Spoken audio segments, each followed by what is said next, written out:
Então, Rogério, qual que é o seu nome? Rogério Ferreira da Silva. O que você faz? Vivo.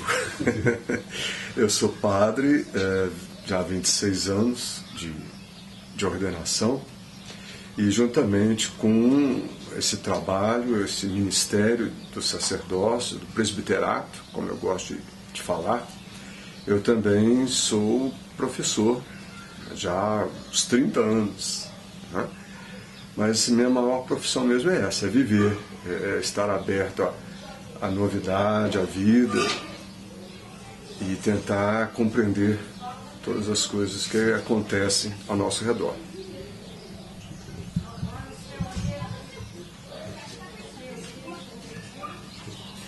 O que você faz aqui, propriamente dito, aqui em São Bento do Avade? Em São Bento eu cheguei, primeiro eu queria falar isso, em 2009. Eu vim como pároco. A minha função, juridicamente dentro da igreja, é como pároco. E, na verdade, eu fico aqui aos fins de semana, sexta, sábado, domingo, também dia santos, as minhas férias lá do seminário. E eu trabalho com a comunidade. E o grande objetivo da minha parte é formar mesmo comunidade, é trabalhar com as pessoas, a fim de que as pessoas elas possam se comprometer umas com as outras, pela melhoria da própria cidade, da qualidade de vida das pessoas.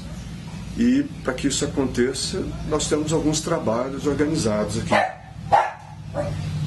Trabalhos tanto em nível de evangelização, trabalhos sociais, com as crianças, jovens, adultos.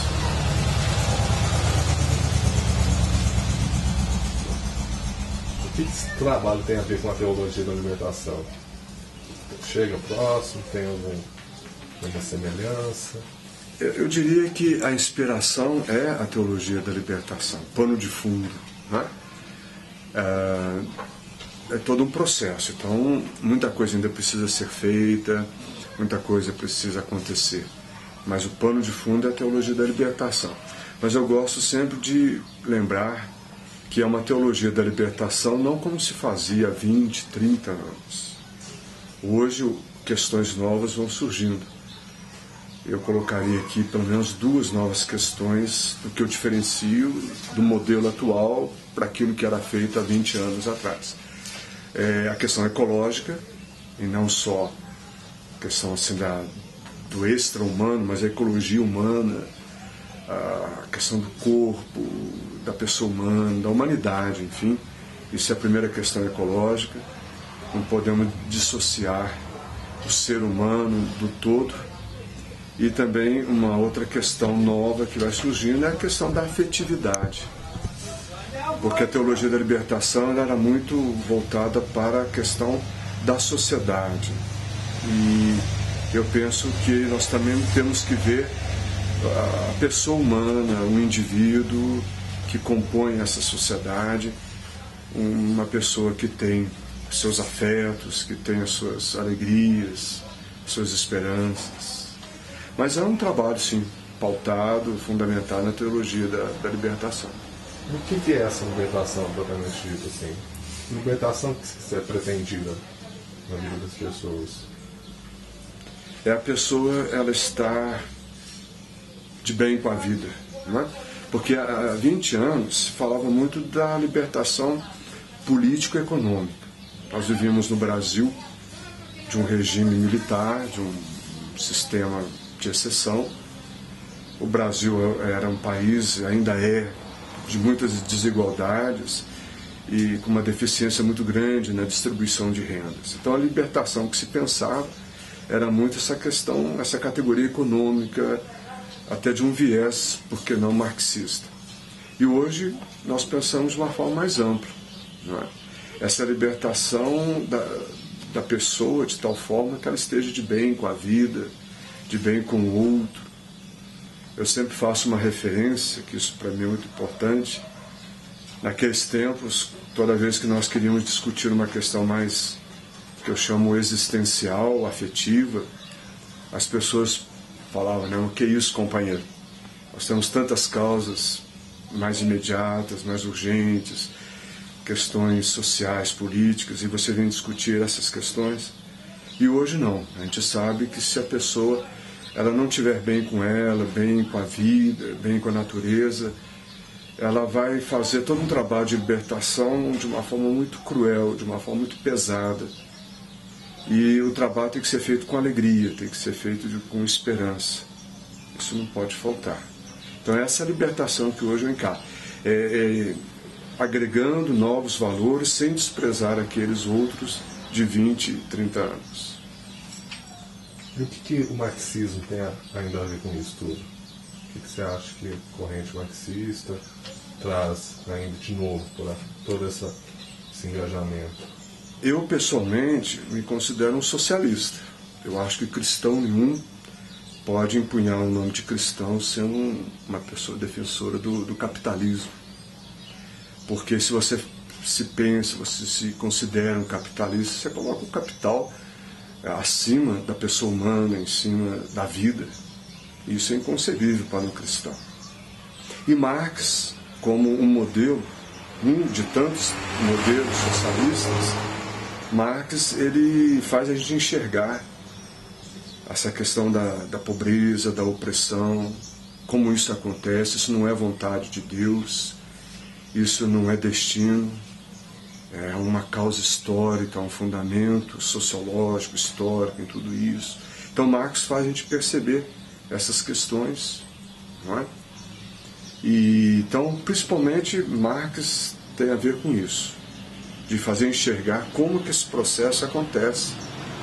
E algumas pistas até mesmo de encaminhamento, embora aí eu já vou discordar de alguns pontos marxistas, e não pela luta necessariamente, mas tem outros vieses que eu acredito. Então, essa libertação não é só da questão social, como você tem dito. Mas o que mais é essa libertação na vida prática das pessoas, além de estar bem com a vida? Que tipo de opressão que elas sofrem no dia a dia, que elas podem contornar com essa libertação pretendida pela teologia? Primeiramente, a dignidade do ser humano, né? Eu vejo aqui em São Bento como que a saúde, a educação, como que as pessoas às vezes têm dificuldade de elas falarem delas mesmas, como se a história delas não contasse nada, como se... quando eu cheguei aqui em São Bento, eu me deparei com duas experiências muito curiosas, que talvez quem vai me ouvir não vai entender muito. Aqui é um município independente, uma cidade pequena, mas ela tem autonomia política. E as pessoas diziam, nós vamos ali na cidade. E a cidade é Três Corações, é uma cidade que fica a 20 e poucos quilômetros. Então o pessoal não tinha consciência de que aqui é uma cidade, aqui é um município. E hoje as pessoas já estão parando de falar isso. E elas falam que é a nossa cidade. Então eles começam a enxergar São Bento Abade como o lugar de se viver. Eles não apenas residem como se fosse um dormitório, mas eles querem uma cidade melhor, como eu falei, com condições melhores de vida, educação, saúde, saneamento, porque agora aqui é o lugar de eles viverem, de eles trabalharem. Não precisa haver, claro que ainda existe aquela preocupação de ter que ir para fora para poder trabalhar, para poder ganhar o seu pão de cada dia. E no sentido religioso eu tenho uma outra experiência muito curiosa. As pessoas diziam assim, olha, houve uma celebração muito bonita na Matriz. E eu não entendia isso, porque a Matriz é que tem, Matriz de São Bento Abade, que é uma paróquia. Mas eles se referiam também a Três Corações. Eles diziam, aqui é uma igreja, lá é a Matriz, não, aqui é a Matriz.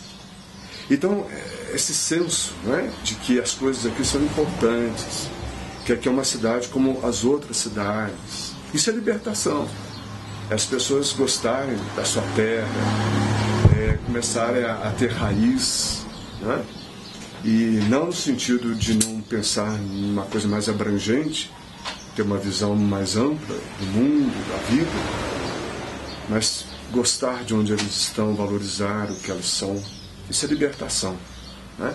Parece que é um projeto muito despretensioso, mas na verdade, se você não tiver bem com essas coisas básicas, o resto vai ficar muito difícil de poder ser feito algum trabalho, de algum encaminhamento. Vou parar aqui. Como que é proclamado o Evangelho, segundo esses preceitos? É um Evangelho que pretende o quê? Como que é esse Evangelho que visa a libertação?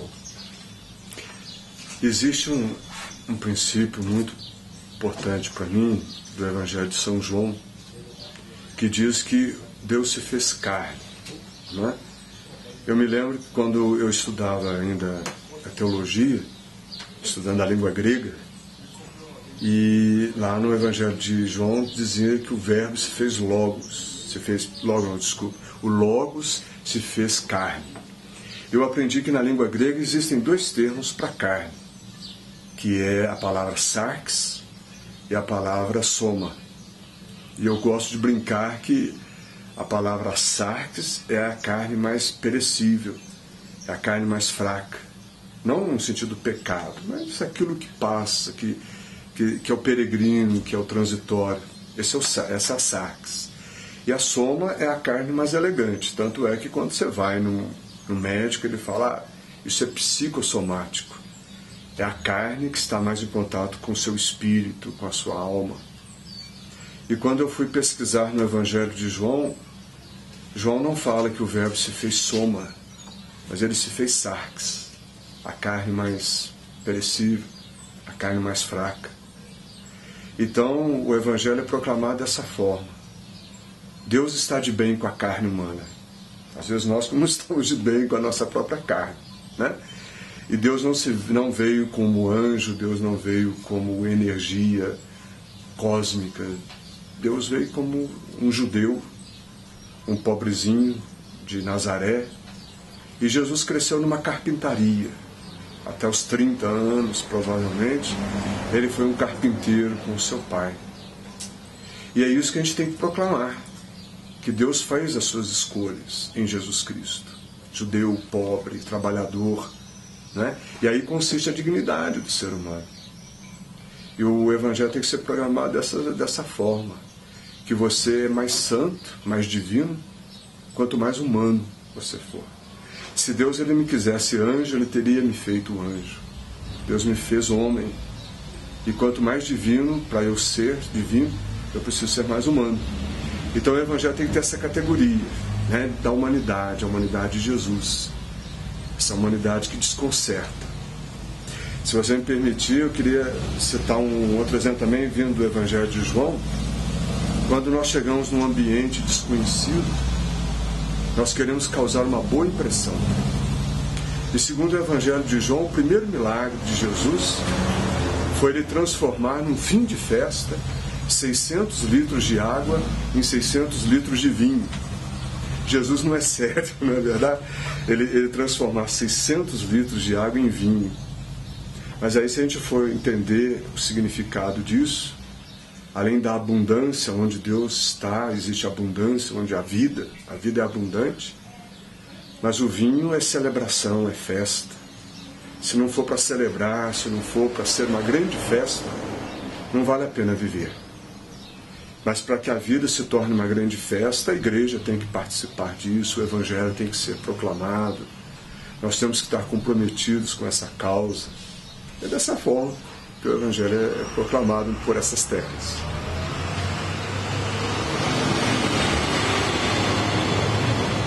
Voltando à visão de Jesus Cristo, você falou pobre, judeu, esse Cristo então é um Cristo mais humano, não é um Cristo longe da humanidade, não é um Cristo, não é um Cristo anjo, né?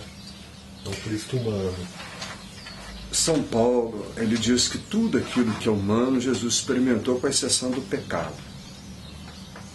Se você me perguntasse qual foi a primeira comunicação de Jesus enquanto homem, como que Jesus se comunicou pela primeira vez, eu diria, foi através do choro, não foi? Porque toda criança chora. Então Jesus chorou.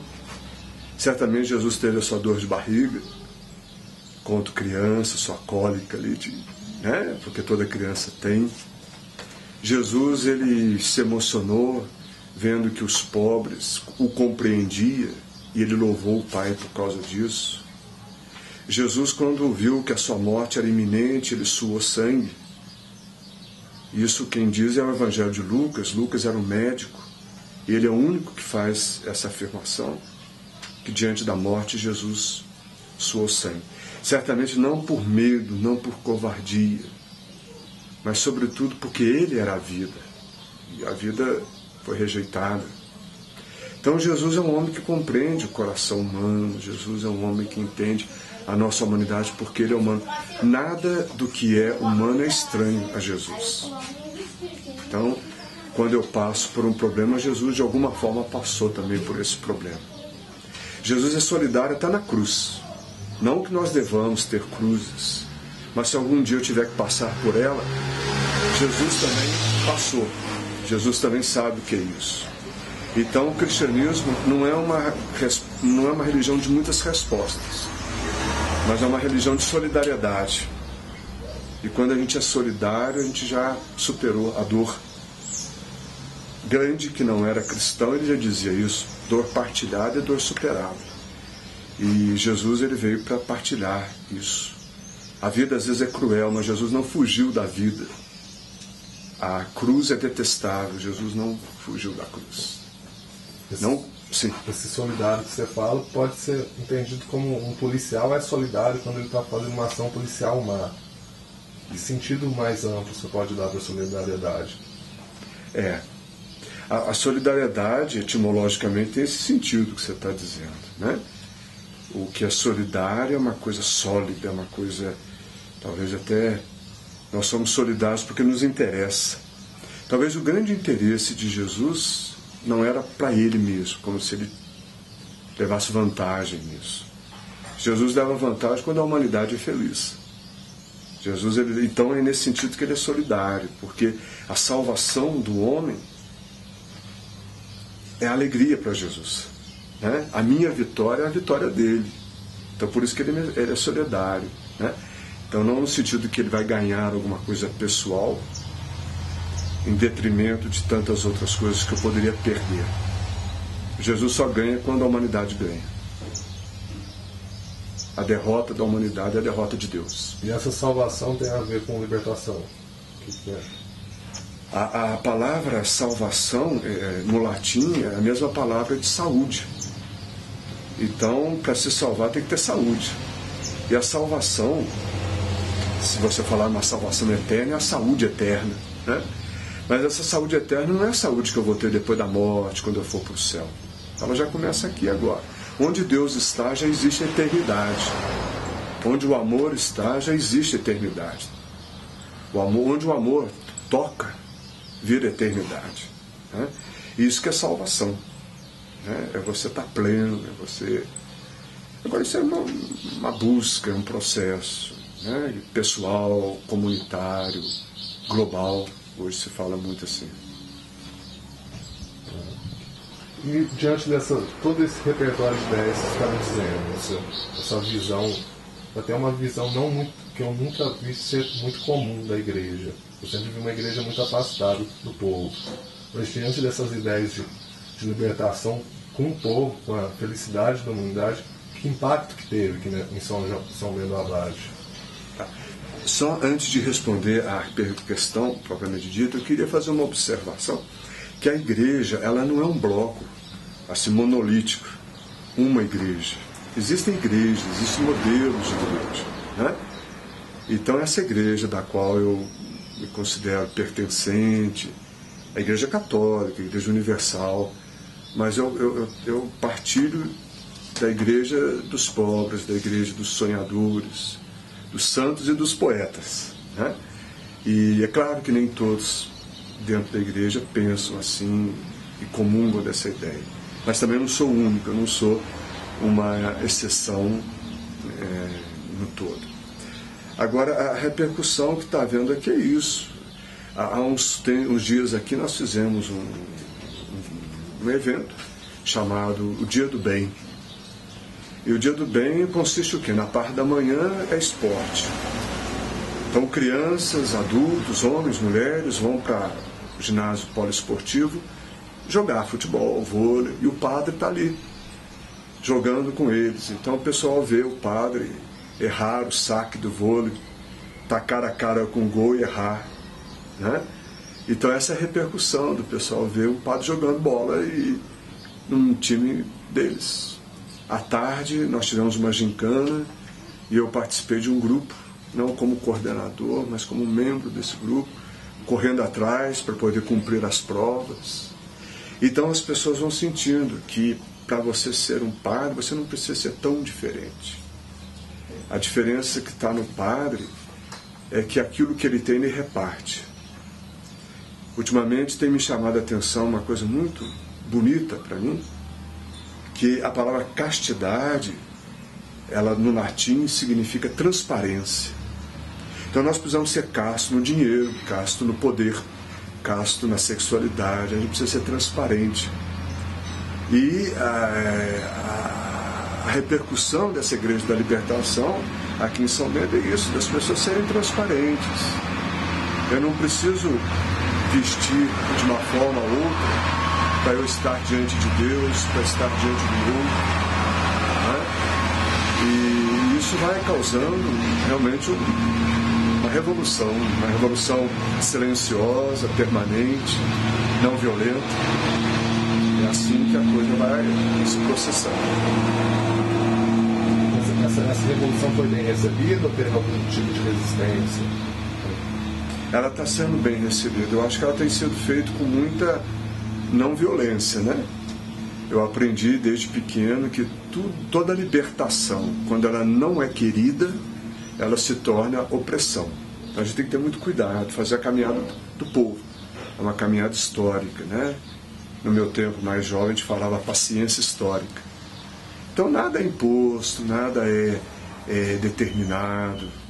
Nós temos aqui em São Bento conselhos. A paróquia deve ter uns 5 ou 6 conselhos que efetivamente funcionam. Então, desde a cor que você vai pintar a igreja, a programação do fim de ano que está chegando, tudo isso é discutido com as pessoas.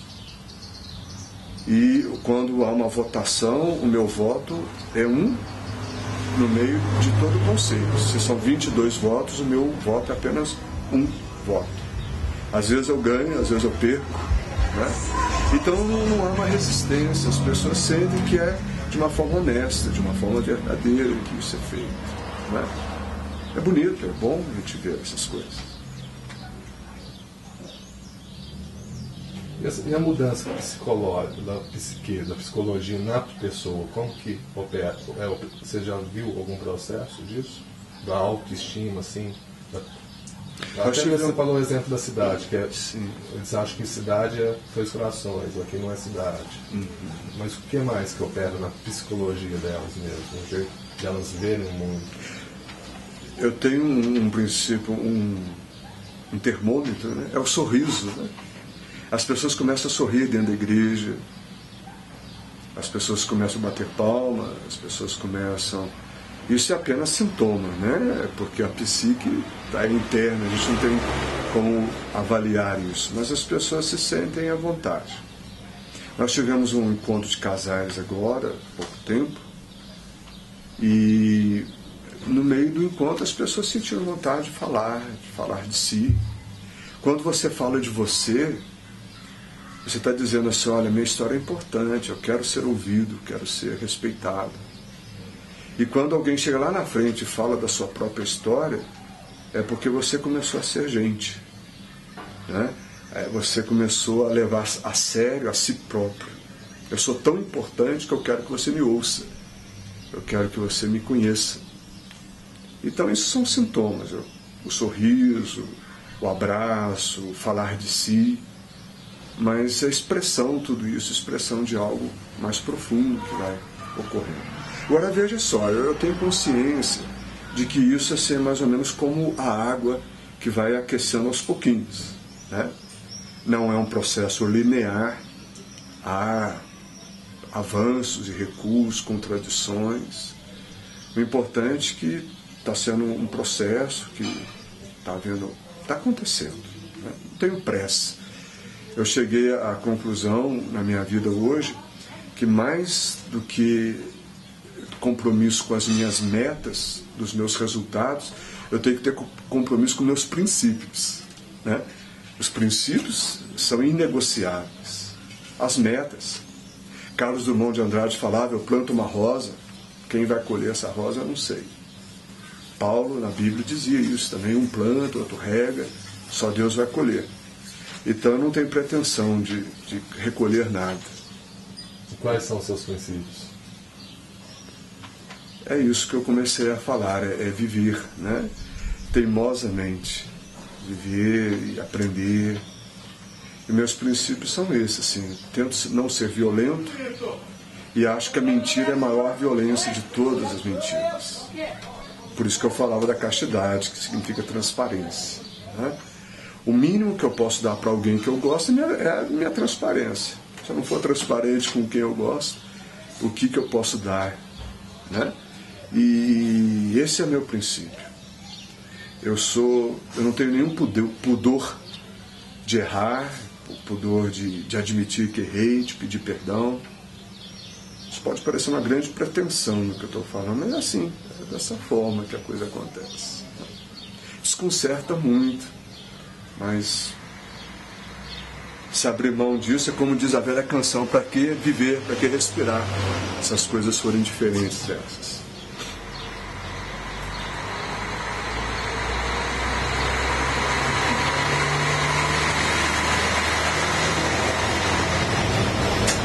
E aqui na comunidade, você falou desses encontros de casais, dessa questão da pintura da igreja. Tem outro tipo, assim, como uma agricultura mesmo familiar? Um projeto? Infelizmente não temos, não. Nós temos aqui, por exemplo, a agricultura, até porque o município tem uma certa abundância para as pessoas plantarem as suas hortas, terem o seu pomar. Então, mas aqui nós temos alguns trabalhos. Nós temos um trabalho com a Pastoral da Criança, que é uma proposta nacional, agora até internacional.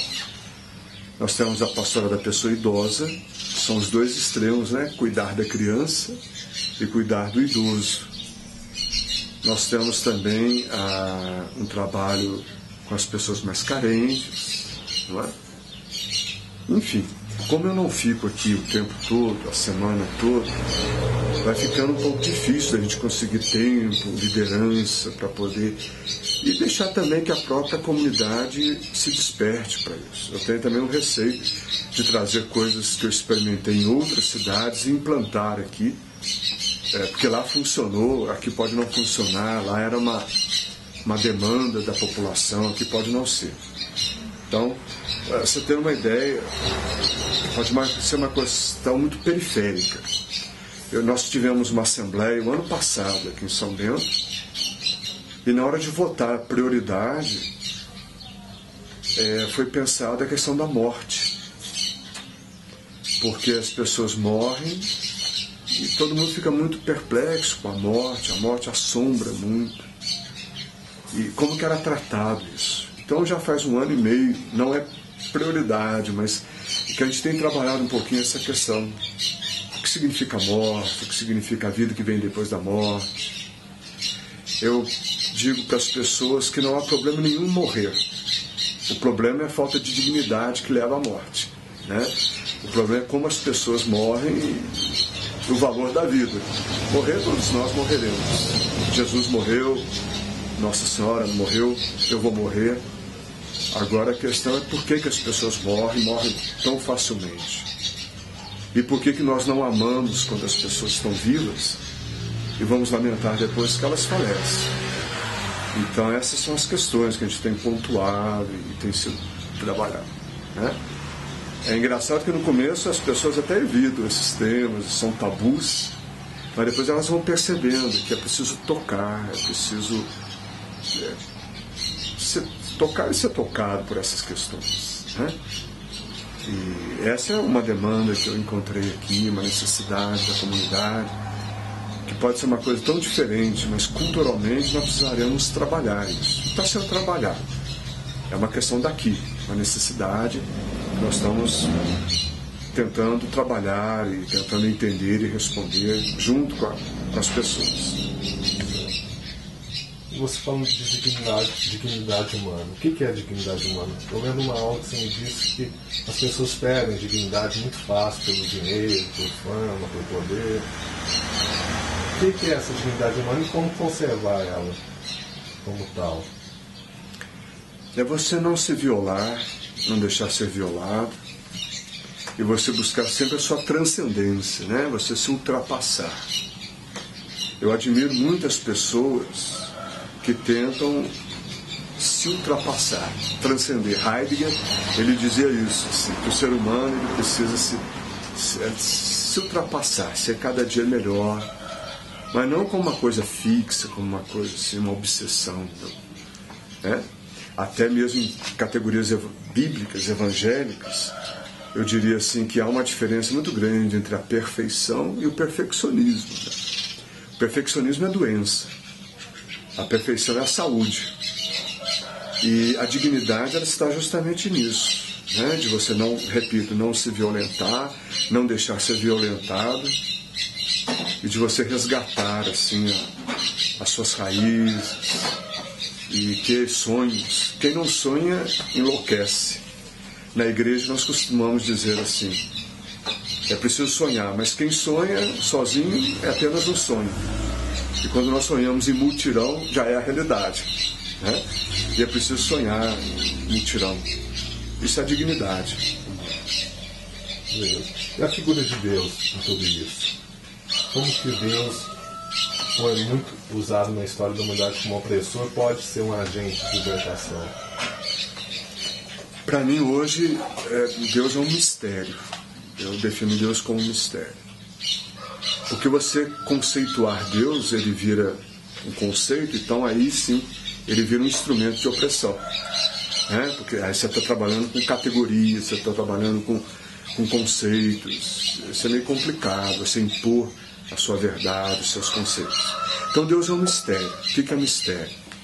O mistério eu poderia traduzir mais ou menos assim: quando eu penso em Deus, me vem muitas dúvidas. Quando eu faço experiência de Deus, me vem muitas certezas. Quando eu penso em Deus, me vem muito medo. Quando eu experimento Deus, me vem a libertação. E isso é um mistério, né? É um fogo que arde sem queimar, assim que se diz, não sei. Deus é uma presença muito forte. Eu sou padre, 26 anos, quase 27 anos, dei minha vida por alguém que eu nunca vi. Eu nem sei se eu quero ver a Deus, que eu não sei se eu estou preparado para isso hoje. Mas sempre o experimentei. É meio contraditório isso, eu sei que mas você experimentar algo que você nunca viu, que você nunca tocou. Mas se alguém disser hoje para mim, Deus não existe, eu falo, não existe, eu experimentei. Não é? Isso é mistério. O mistério é aquilo que nunca acaba, aquilo que nunca se esgota. E o místico é aquele que faz a experiência do mistério. Você tem pessoas que falam de Deus, existem pessoas que experimentam a Deus. Isso é o místico, né? A igreja ela precisa mais do que nunca ser mística, nesse sentido. Até porque tem um grande teólogo do século XX, Karl Rahner, e ele dizia isso: ou o cristão ele se torna um místico, ou ele não vai conseguir ser cristão. Ou seja, ele vai perseverar pelas suas convicções, pelas suas experiências, ou ele não vai conseguir ser cristão apenas para manter uma tradição ou porque ouviu falar de Deus. E aqui eu queria me reportar a Jó, o livro de Jó. Jó foi um homem justo que sofre, e no final das contas ele fala assim, depois do seu sofrimento: antes eu ouvia falar de Deus, hoje eu experimentei Deus. No auge do sofrimento. É aí no sofrimento que ele experimentou a Deus, né? O livro de Jó é muito bonito, porque Jó quer compreender Deus, e Jó quer ensinar algumas coisas para Deus. E no livro de Jó, Deus fala para ele, né, para Jó: onde você estava quando eu criei as estrelas, a noite bonita. Eu pedi conselho para você, para eu poder criar o mar. Eu pedi conselho para você, para eu criar as montanhas. Então, é como se Deus tivesse dito para Jó, não é? Eu sou o Deus, o seu Senhor, você é meu filho, você é criatura, e faça a experiência da criatura, que você encontrará o seu Criador, o seu amado. E a vida é assim, né? Isso que é a dimensão mística de Deus, e Deus entra aí. Deus é muito mais uma procura do que um encontro. Santo Tomás de Aquino já dizia isso. Se eu me encontrasse com Deus, eu pararia. Mas eu busco a Deus e por isso eu nunca paro. Deus, ele me instiga o tempo todo. Ele me questiona o tempo todo, me responde muito pouco. Mas isso me leva a avançar, me leva a caminhar. E essa experiência, eu sei que não tem bula de remédio que vai explicar essa experiência, nem dizer como fazer ela, mas como sucede essa experiência? Acho que, como você falou, sonhar em mutirão, acho que já reflete um pouco dessa experiência de Deus. O que mais que reflete isso? Em nível pessoal, em nível do indivíduo, você tem que permitir Deus entrar na sua vida, né? E você permite fazendo silêncio, sofrendo um pouco, assim, não buscando sofrimento. Mas se a dor vier, você vai deixar essa dor doer, por que não? Né? O santo, a pessoa saudável, não é aquele que nunca passou pela dor, mas é aquele que Deus foi maior que a sua dor. Não é? Então você tem que permitir. Eu gosto muito de silêncio. Eu costumo fazer um bom tempo, se é que existe um bom tempo de silêncio por dia. Porque se eu não me silencio, eu não vou parar para escutar Deus. E às vezes Deus fala coisas que eu não gostaria de ouvir. Deus já me falou coisas que eu, sinceramente, não gostaria de ter ouvido sobre mim mesmo, sobre a vida, né? Mas se eu não permitir isso, eu vou querer responder sem ter havido a pergunta, né? Então é assim, a gente sonha junto, mas a gente não perde a individualidade. A gente está aí em mutirão, mas eu não perco a minha característica, a minha individualidade. E Deus vai entrando nisso, eu tenho que permitir. Acho que é o grande medo do ser humano, é não permitir que Deus se manifeste. Né? Santa Teresinha, do Menino Jesus, tem uma expressão muito bonita, eu não sei se eu vou conseguir reproduzi-la aqui, mas de uma forma simples. Ela diz que no Evangelho, um dia Jesus estava no alto mar, dormindo, a barca começou a querer afundar. Os discípulos foram lá e acordaram ele e disseram: o senhor não se importa que nós pereçamos aqui?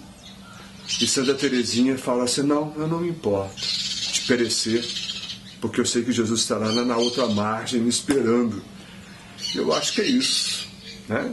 Ter fé é você não ter resposta de todas as questões, mas a fé é você se permitir fazer todas as perguntas, né? Eu vou repetir isso. Ter fé não é você ter todas as respostas, mas é você se permitir todas as perguntas, porque Deus tem que ser maior do que todas as questões, todas as dúvidas. Se Deus for menor do que as minhas dúvidas, esse Deus é muito pequeno. Eu falava muito isso nas aulas. E Deus tem que ser maior do que as minhas dúvidas, que as minhas incertezas, maior do que eu, maior do que o mundo. Então você pode combinar esse Deus com o silêncio. A transparência de Deus pode ser o silêncio. Também, né? Existe um pensador brasileiro, Cristão de Ataíde, que ele fala assim, que se Deus fosse um cantor, ele seria o melhor cantor. Se Deus fosse um artista plástico, ele seria o melhor de todos os artistas plásticos. Mas Deus não é cantor, Deus não é artista plástico, Deus é o silêncio, a fonte de todas as coisas, né? E eu concordo muito, que bom que as minhas palavras sejam frutos do meu silêncio, que as minhas ações sejam frutos do meu silêncio. Quem não se silencia não tem coragem de falar abertamente às pessoas. E muito pelo contrário, quem não é capaz de fazer silêncio dificilmente falará abertamente às pessoas. Com a verdade. Né? Com a verdade. E qual que é o principal foco do engajamento todo do senhor com a igreja? A principal questão mesmo. É o que você falou, você já falou isso que é a vida, mas... Agora, por que eu estou na igreja, né? Eu acredito. A igreja que ela é santa, ela é pecadora, né? Ela tem os seus defeitos, ela tem as suas qualidades. E se eu fosse para uma igreja onde tudo era perfeito, no dia que eu entrasse nessa igreja, a igreja deixaria de ser perfeita porque eu entrei lá, que eu não sou perfeito, né? Então eu tenho que ter essa sinceridade de que eu estou em busca, estou em processo, a igreja também está. A igreja tem muitas coisas bonitas que às vezes a gente não vê. Chico Buarque diz assim que a dor da gente não sai no jornal. E às vezes as coisas bonitas da vida também não saem no jornal. Não dá publicidade, não é? A igreja tem muita coisa bonita, tanto nas suas obras, como também nas suas pessoas. Né? Existem muitos santos, pessoas que de verdade você vai olhar a integridade de vida dentro da igreja, uma riqueza. Né? E a igreja, no Brasil, por exemplo, quantas vezes ela foi a voz dos que perderam a voz, né? A vez dos que perderam a vez. A igreja tem uma riqueza de presença profética. Então, o meu engajamento é isso. Eu acredito nessa igreja, com todas as suas limitações, repito, porque eu também sou limitado. E a igreja está aí. Nos Atos dos Apóstolos, existe uma expressão assim: o que não é de Deus passa, o que é de Deus vai ficando. E a igreja, por sim ou não, é uma instituição que está permanecendo na história, não é? As duras penas, às vezes, com tantas dificuldades, mas a igreja está permanecendo. Eu acho que isso é um critério bíblico, inclusive, da autenticidade, da presença de Deus na história da igreja. Senão tudo já teria passado.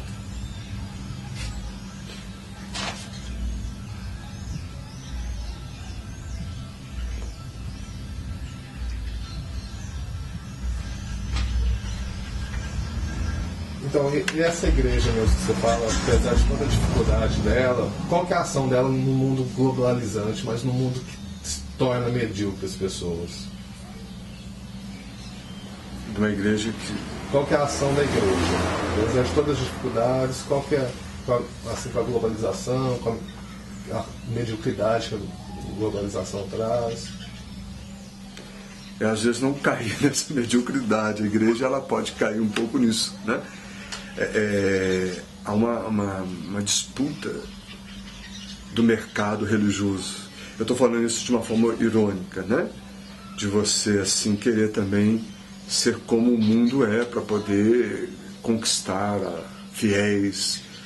A igreja ela não é uma marca de um produto que ela tem de ser bem vendida, bem aceita. A igreja tem que ter um compromisso com a sua fidelidade, com a fidelidade evangélica.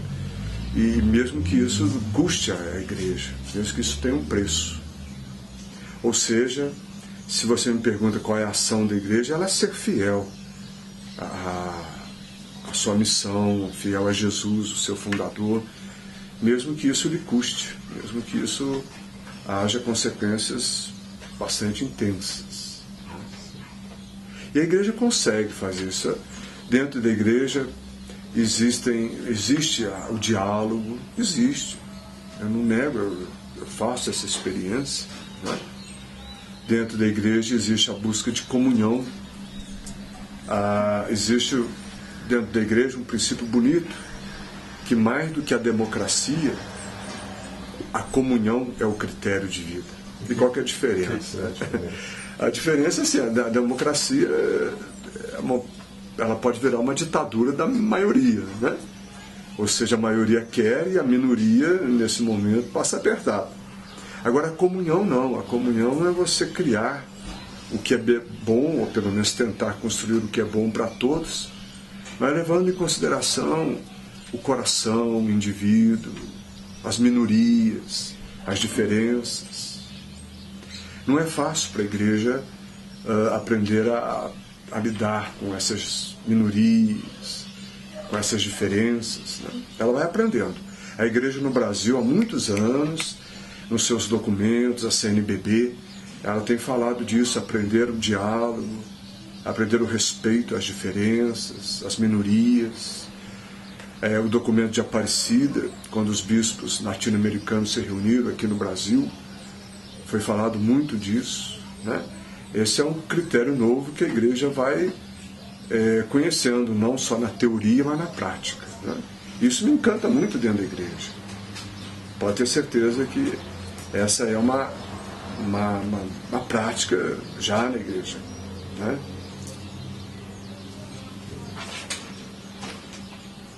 E a questão do valor material das coisas, como contornar isso? Como desencantar as pessoas desse desencantamento do mundo? A gente não pode demonizar os bens materiais, eles são necessários, né? Eu penso que você ter um carro, você ter uma casa, você ter meios de comunicação, isso é um direito de todo mundo, e não vejo nada de errado nisso. Até eu, como padre, tê-los, embora eu não os tenha, mas se eu tivesse uma casa, um carro, não veria nenhum problema nisso. Agora, o problema é você absolutizar isso, é você trabalhar, você gastar sua saúde para poder obter isso. Aí fica muito pequena a vida, né? E eu estou falando aqui não só do indivíduo, eu estou falando aqui de critérios humanos, a humanidade toda viver em torno desses valores que passam, que são muito pequenos, são muito rasteiros, né? Agora, é preciso, a própria igreja ela precisa ter um bom meio de comunicação, seja o alto-falante, seja um jornal por escrito, seja um site na internet, né? Mas você não vai absolutizar, você não vai querer que isso se torne algo mais importante do que o próprio conteúdo, a própria prática da caridade, da busca da justiça. Então, como conciliar isso, encantar novamente as pessoas com a experiência de Deus diante do mundo que é muito absolutizado? Eu acho que a primeira coisa é isso que eu falei, não demonizar os bens materiais. Senão as pessoas ficam com birra da igreja e do discurso. Não há mal nenhum você ter um conforto, né? Tomara a Deus que todo mundo tenha. Eu não quero que desapareça o conforto, eu quero que todos tenham. Então é isso, é não ficar brigando, dizendo que isso é pecado, que isso é mal, que é coisa do demônio, porque não é. Isso é coisa saudável. O erro não é ter prazer. O erro é você desvirtuar o prazer, é você absolutizar o prazer. É viver em função do prazer. Sem prazer ninguém vive. Então quando você começa a entender isso, eu acho que também você destrói, você desconstrói um pouco essa ideia da incompatibilidade entre a fé e os bens materiais. Não há mal. Haveria, penso eu, o mal quando você polariza só os bens materiais em detrimento da espiritualidade, ou vice-versa. Você querer ser um anjo, não sabendo que você também necessita dessas coisas todas, né? E aprender e saber a partilhar. Isso é muito importante. O mundo hoje, Gandhi dizia isso, mais uma vez eu quero citar Gandhi, né? A Terra, o planeta Terra, ela é suficiente para manter todos.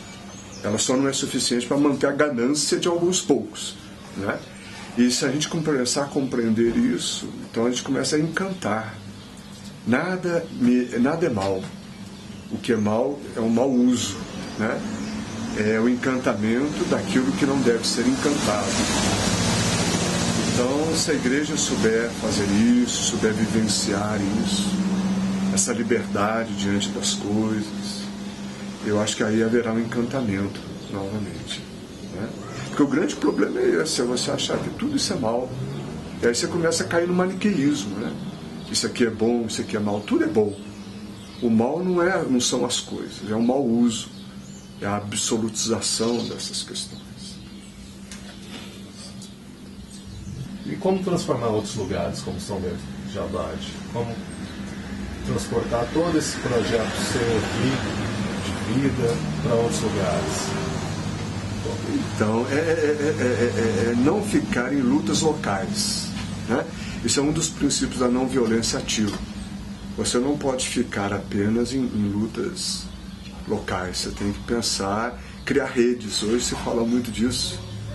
Então eu tenho que pertencer a outros grupos, eu tenho que me associar a outros grupos, alargar a visão, a prática, né? Agora, como fazer isso? É através do contato, é através de encontros, através de eventos. A internet também, nesse sentido, eu não sou um especialista, pelo contrário. Eu uso a internet muito precariamente, eu não tenho muita facilidade, mas a internet tem se revelado um local, né? O Papa João Paulo II e o Papa Bento XVI diz que ali a internet é um novo areópago, é um novo lugar de discussões, onde as pessoas estão colocando questões. Olha o Oriente agora, o Oriente Médio, sendo transformado da Primavera Árabe por conta da internet, não é? Então tudo é bom, basta você ter critérios, você ter discernimento para poder usar as coisas. Então você vai realizando essas coisas todas à medida que você vai saindo de lutas locais, o que é meu, e abrindo relações, novos contatos, criando novos laços, vencendo a timidez. A Bíblia fala que o Espírito Santo não é um espírito de timidez. Onde existe muita timidez é porque o espírito ainda não abriu. O espírito dilata, o espírito a faz avançar, né? Então, estar aberto a esse espírito e, ao mesmo tempo, criar coragem de conhecer o desconhecido, falar com quem você nunca falou, né? E é bonito isso, porque você vai encontrando pessoas que acreditam em coisas que você acredita, pessoas que estão sonhando com coisas que você sonha. Vai criando uma grande rede, eu acho que a palavra é essa. Essa questão bem do Bauman, assim, de mudança local e mudança global. A gente tem problemas locais, não problemas globais, que a gente só tem jeito de resolver os problemas locais. Como lidar diante disso? São 3 níveis, eu acho, de vida, né? O pessoal, o social e o global. O social, que eu falo, é uma esfera intermediária. Então você tem que ter, eu falava agora mesmo a questão ecológica, eu acho que você tem que ter uma ecologia consigo mesmo, do seu corpo, da sua mente, da sua espiritualidade, mas você tem que trabalhar com questões sociais, que são as questões intermediárias, e tem que pensar em questões globais. Madre Teresa de Calcutá, ela falou uma coisa uma vez que ela foi muito mal compreendida, pelo menos eu interpreto assim. Ela falava que ela não ia mudar o mundo entre ricos e pobres. Não que ela concordasse, não que ela perpetuasse essa divisão. Mas ela dizia que ela tinha capacidade para fazer coisas pontuais, que talvez um grande estadista poderia fazer diferente, um grande político faria. Ela não faria, porque ela não tinha essa pega, ela não tinha essa capacidade. Então cada um faz na sua área. Agora o cristão, e sobretudo os homens de boa vontade, precisam ser mais ousados, porque senão a gente pode cair numa mentalidade assim de que o mundo é um pouco mau, né? De que o mundo é sujo e eu não vou sujar as minhas mãos com essas coisas. É preferível ter mãos sujas, às vezes até de sangue, porque você foi ferido, do que você ter mãos muito limpas e muito omissas também, mãos vazias de quem não fez, de quem não usou, de quem não foi atrás, não é? Isso está acontecendo, muito devagarinho, mas está acontecendo. E eu me encanto com essas questões. As grandes questões hoje, por exemplo, a questão da mulher, a questão do verde, a questão das minorias. Nenhum partido assumiu isso como estratégia, como programa partidário. Isso surgiu das bases, surgiu das organizações não governamentais, isso surge do povo, da base. Aí depois um partido vai e encampa isso. Mas são questões do povo. Né? E estão aí, propostas universalmente. A ONU, ela precisa ser revista, mas quem sou eu para falar da ONU? E isso está sendo uma crítica, porque a ONU ela foi construída, ela é uma organização, graças a Deus que existe a ONU, mas agora ela precisa ser revista, porque ela foi erguida pelas mãos que ganharam a Segunda Guerra Mundial. A ONU não foi construída pelas mãos que perderam a Segunda Guerra Mundial dos países e dos povos vencidos, mas foram dos vencedores. E agora já está na hora de a gente poder rever para que serve a ONU, quem manda na ONU. E tem acontecido discursos lá, tem acontecido práticas inovadoras que até pouco tempo atrás não se pensava em fazer. E se, como você já me disse, se existe a bota que pisa na rosa, eu prefiro ser a rosa pisada. Mas isso é tipo um martírio. É tipo, como não morrer nisso? Assim. É para você não ser igual. Jesus diz assim, você não vai enfrentar o violento. E aí não é uma atitude nem de covardia, nem de omissão. A questão é você não ser violento como o outro. Ultimamente, essas 2, 3 semanas, eu tenho pensado assim, você não vai falar para o trigo para ele ser forte quando ele for ser ceifado. A força da foice é muito maior do que a força do trigo. Então o trigo vai ser podado, o trigo vai ser ceifado. Mas você também não vai deixar de dizer ao trigo para que ele permita que o moinho faça dele uma farinha, porque o mundo passa fome, né? Então o trigo ele vai ser cortado, mas ele vai virar farinha, ele vai virar pão, ele vai virar alimento, né? Então eu não tenho dúvida, assim, eu não quero ser mais uma vez maniqueísta, achar que tem que haver botas e tem que haver flores. Mas se houver a bota, de longe eu prefiro ser a flor. Deus me livre eu ser a bota que esmaga quem quer que seja, qualquer situação. Né? A gente precisa fazer muito assim com a delicadeza, com a força. Se a gente perde se a gente desacredita na força do amor, na força daquilo que eu falava, da verdade, a gente começa daqui a pouco perder o rumo das coisas e já deixa de ter valor a nossa prática, a nossa ação. Como não desacreditar nesse tempo da delicadeza, nesse valor da delicadeza?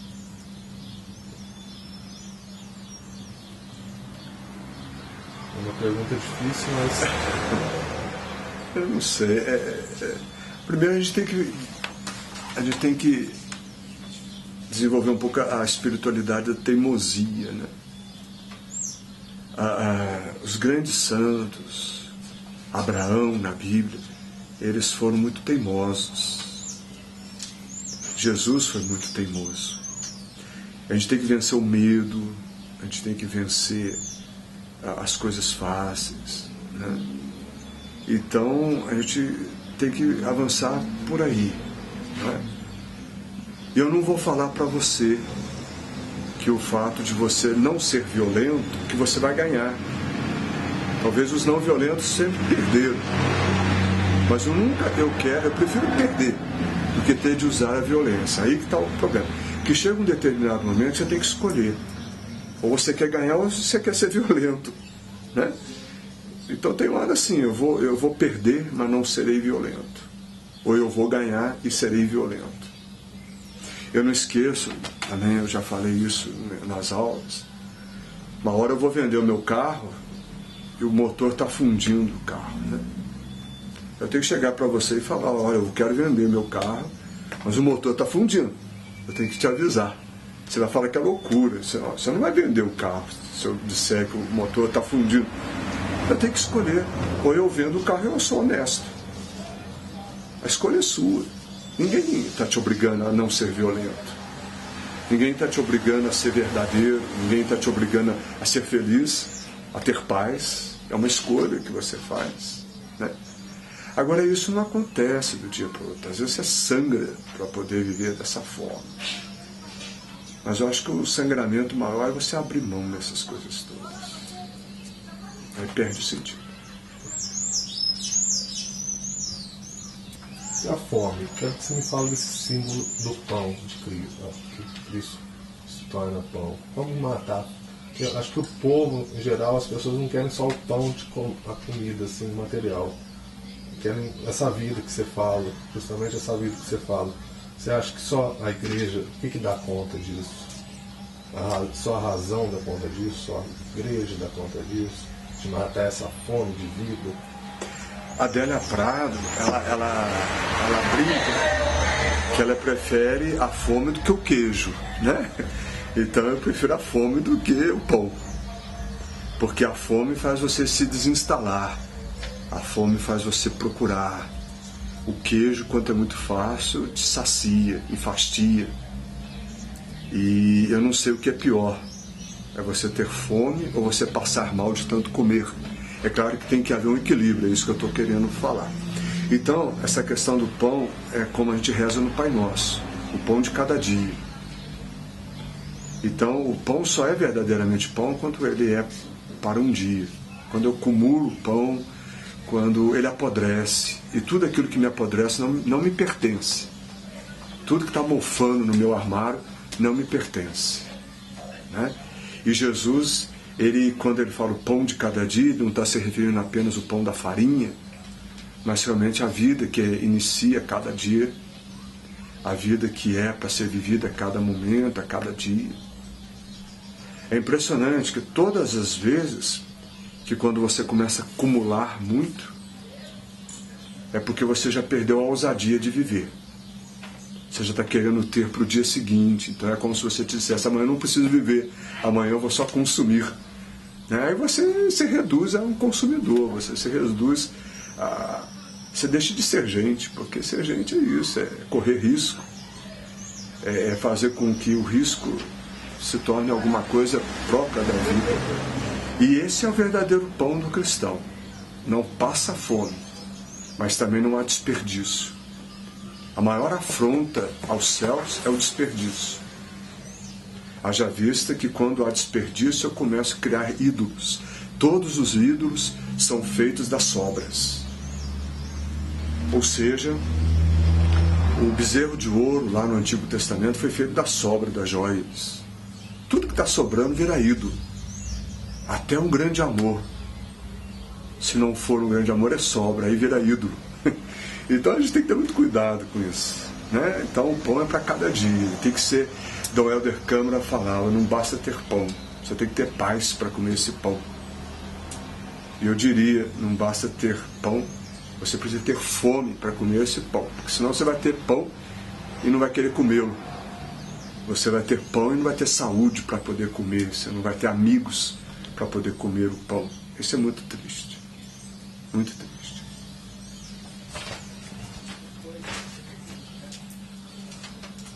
E o sofrimento? Você já passou pelo sofrimento, mas agora voltando a ele, como passar, atravessar o sofrimento? E aí o sofrimento vem outras questões mais da vida corriqueira, assim como a questão da droga, o crack, matando, acabando com essa vida que você fala, como passar pelo sofrimento, pelas drogas, assim. Duas coisas a gente tem que evitar. Nós temos que evitar a supervalorização do sofrimento, achar que você só se salva sofrendo. Nós não somos assim, né? Tem que passar pela dor. E o outro extremo é você ter que evitar a dor a qualquer custo. Se a dor vier, deixa ela doer. Mas você não vai buscar a dor, senão você vira masoquista, né? Ou sádico também, sentindo prazer da dor do outro.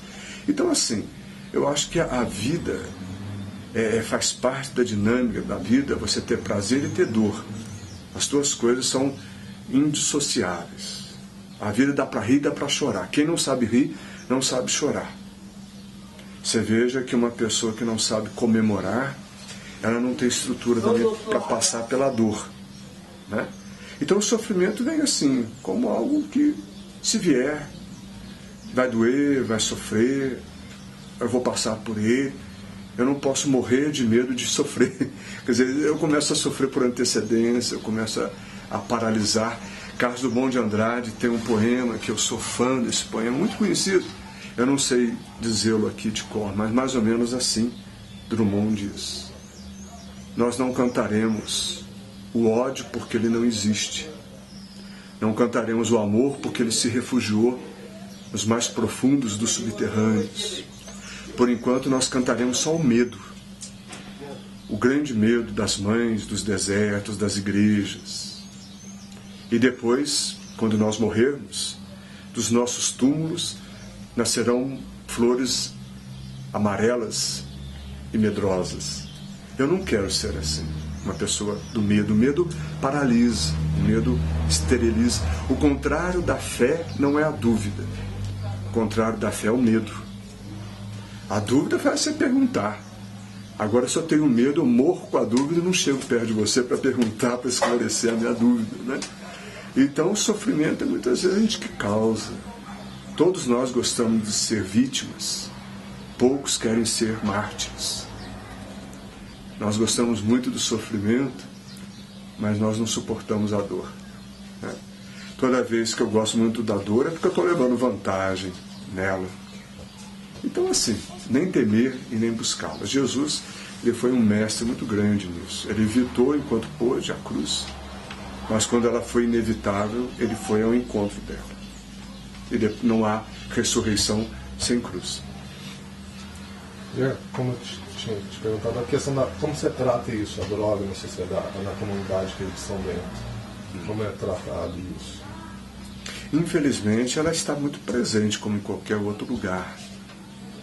E o que eu fico por entender é por que muitos jovens eles se sentem importantes consumindo drogas e sentem vergonha de ser bons, né? E existe um pudor muito grande em ser bom. E existe uma alegria muito grande de ser mal. Parece que isso já foi discutido na filosofia no século XX. Parece que o mau caráter ele vira o herói, né? E aquelas pessoas que têm uma índole de construir, de sonhar coisas boas, elas têm pudor, elas têm vergonha de serem assim. E então eu vejo isso com uma tristeza muito grande. 3 princípios deveriam ser reguladores da vida. O princípio do prazer, ninguém vive sem prazer. O prazer da realidade, porque o meu prazer tem que ser real, ele não pode ser fictício. Mas a minha realidade tem que trazer esperança. O mundo não vai acabar hoje, não é? Eu lembro que quando eu era criança, me diziam assim: tem remédio para tudo, só não tem remédio para a morte. E depois eu entendi que não, a morte é o remédio para todas as coisas. E quando eu falo que a morte é remédio para todas as coisas, eu não estou falando da morte, do suicídio, do homicídio. Eu estou falando da dinâmica que é morrer e ressuscitar cada dia. A canção popular já fala, o amanhecer é uma lição de cada dia, né? Então a gente precisa aprender dessa forma. E quando você busca um prazer muito intenso que é fora da realidade, é como se você quisesse que esse prazer nunca terminasse. E ele termina, ele acaba, ele recomeça, mas lá na frente é assim. Queria que você me falasse ou explicasse mais sobre essa realização na realidade. Essa questão da realidade, o prazer na realidade. Sem ser um prazer da realidade cruel, mas uma questão da realidade mesmo. O que isso significa? Eu tenho o princípio que a vida não é cruel. São os homens que tornam a vida cruel. São os homens que a maldade, uma linguagem religiosa, o pecado que torna a vida cruel. O que é o pecado? Né? O pecado é você se afastar de Deus, em primeiro lugar, e afastar de tudo aquilo que gera vida. É você optar pela morte. Isso é o pecado, né? E tudo aquilo que gera vida, tudo que é a favor da vida, é santo. Já dizia também a canção popular, tudo que move é sagrado. Então, o sagrado não é só o que está no altar das igrejas, não é tudo que é vivo, tudo que é vida é sagrado. E a maldade consiste justamente nisso. Então, você viver a realidade, essa realização que você pergunta, é você ir ao mais profundo da vida. E aí, nesse sentido, eu sou um pouco estoico, né? O estoico é aquela pessoa que acha que a vida tem uma sabedoria muito grande, que a vida tem leis que são essenciais para a nossa felicidade. E se eu me distancio da vida, se eu me distancio da natureza, eu me distancio da minha própria realização, da possibilidade de me realizar, né? Eu repito, a vida, ela é boa. Quem faz a vida ser má são as opções dos homens, as escolhas erradas que os homens fazem.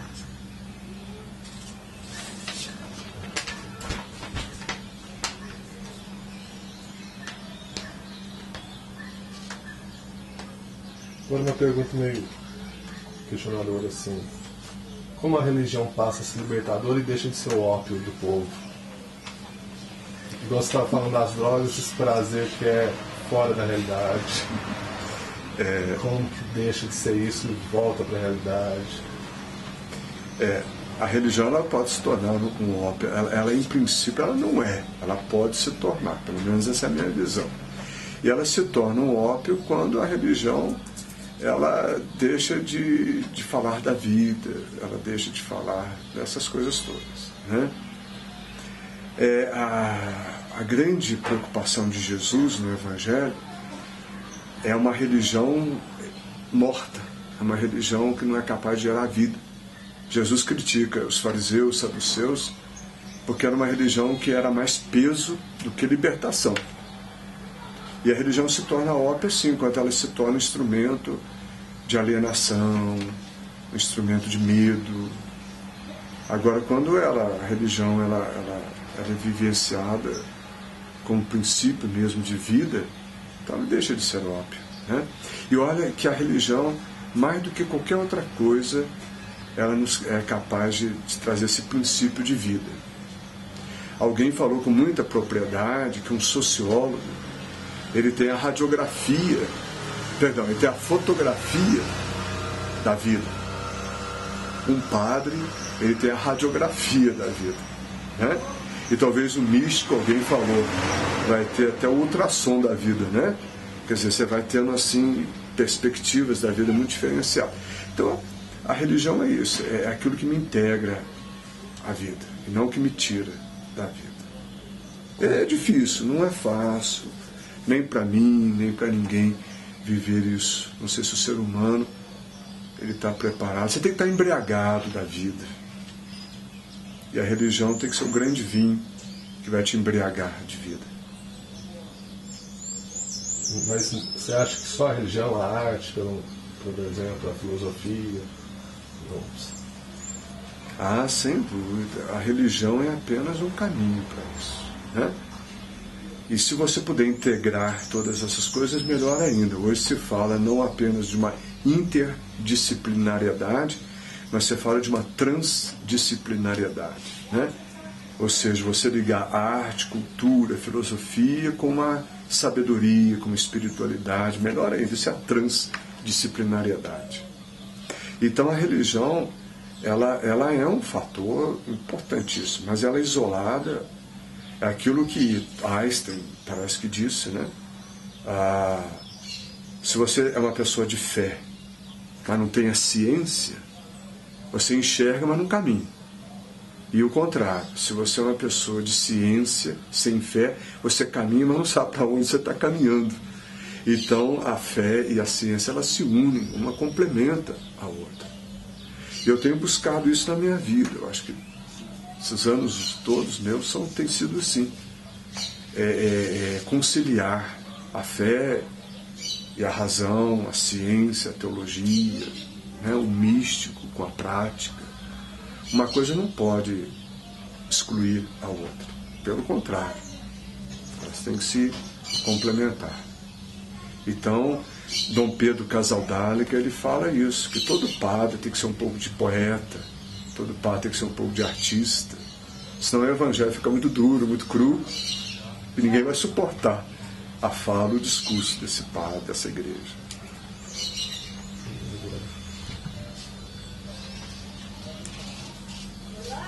A questão da encarnação de Deus, você já comentou isso, mas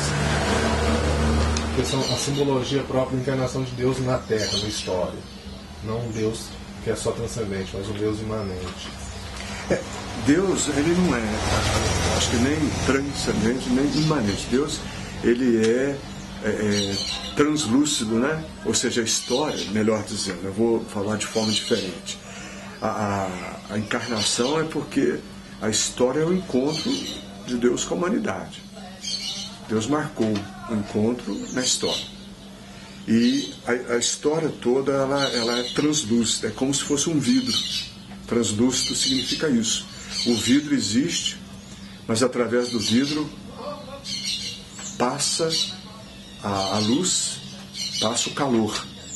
Então a história é assim, quando você vai adentrando a história, você não se afasta de Deus, pelo contrário, você vai se encontrando com Deus. Então, a história é o lugar do encontro com Deus. Eu tenho formação em história, eu tenho formação em teologia, e isso, para mim, é muito claro. Todas as vezes que eu quis encontrar a Deus, eu tive que adentrar a história. E toda vez que eu quis perguntar de Deus, eu também tive que saber do homem. Né?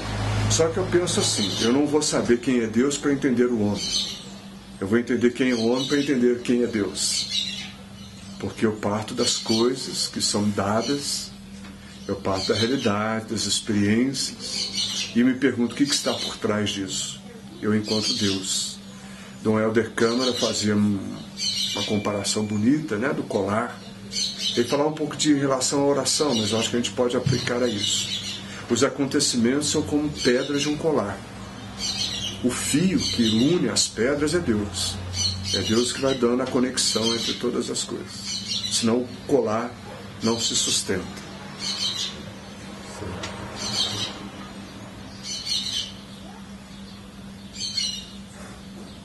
Agora essa pergunta eu já fiz, mas quero voltar a ela.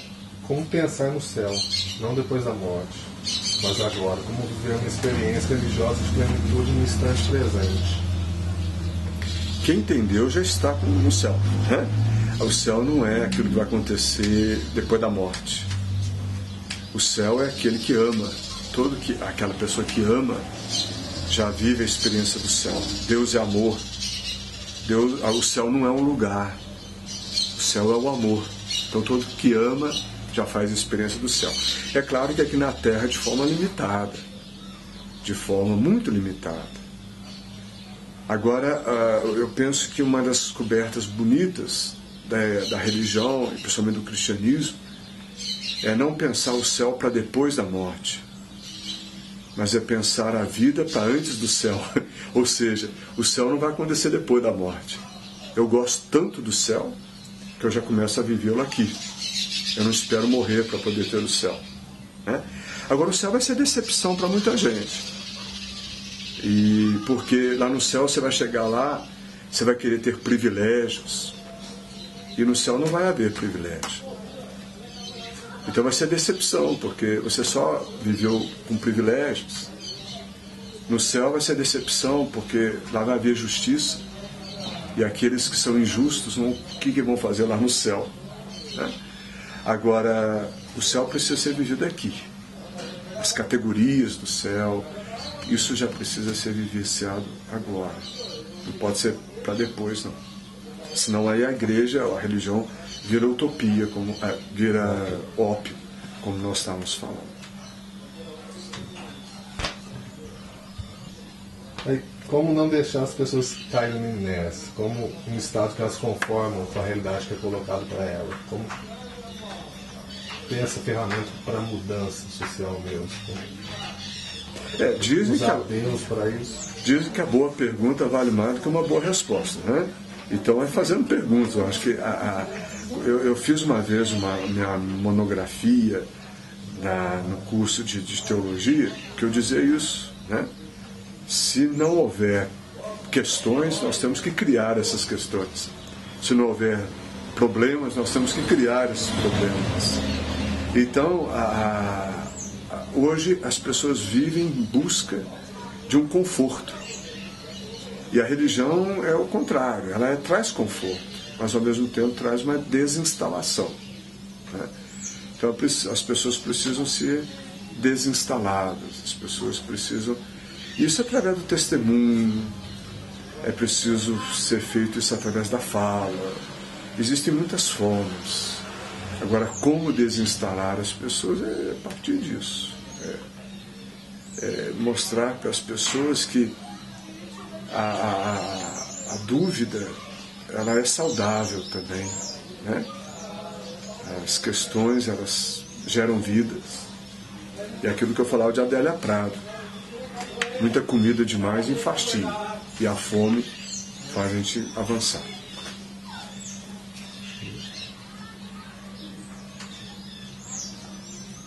Eu acho que isso já foi bem batido, mas a anunciação de Deus como Deus bom no meio da miséria. Então, como que Deus está sendo deixado de lado, né? Então, o problema da miséria não é problema de Deus, é problema da ausência de Deus. Eu acho que colocar a miséria é como aquela pessoa que reza assim: olha, Senhor, eu rezo pelos desempregados. Que beleza, né? O mundo gera desempregado e depois você dá para Deus resolver o problema daquele que está sem emprego. Então, assim, a fome, a miséria, o desemprego não são problemas de Deus.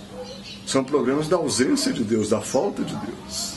Se Deus estivesse presente, não haveria fome, não haveria desemprego, né?